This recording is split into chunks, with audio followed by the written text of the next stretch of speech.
Now in this lesson, let's talk about the sticky positioned value for the position property. So let me just go and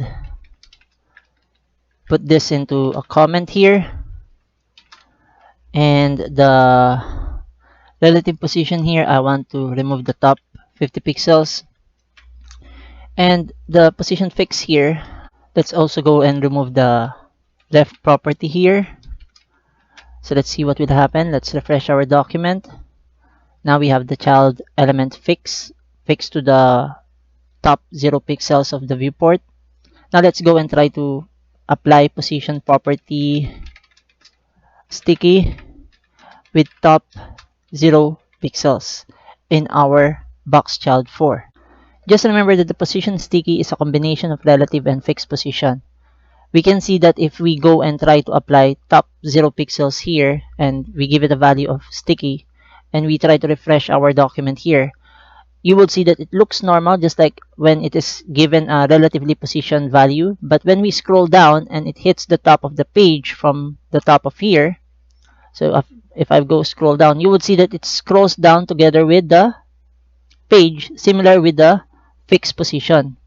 Just remember that the sticky position is positioned based on the user's scroll position.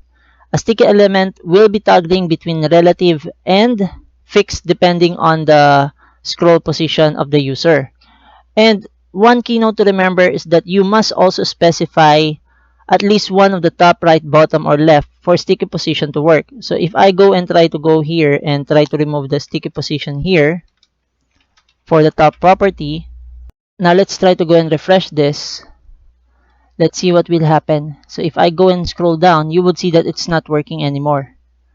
Also take note that the Internet Explorer Edge 15 and earlier versions will not be supporting sticky positioning, and Safari will be requiring a WebKit prefix for it to work.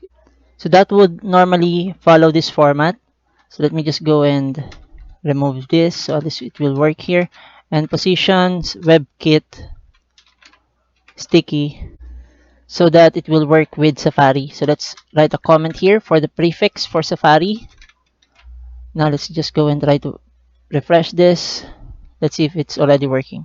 Okay, everyone, I hope you got to understand how to maximize the use of the different positioning properties, and you are now more familiar with how to maximize the use of the relative, the fixed, the absolute, and the sticky properties, declarations for the position property.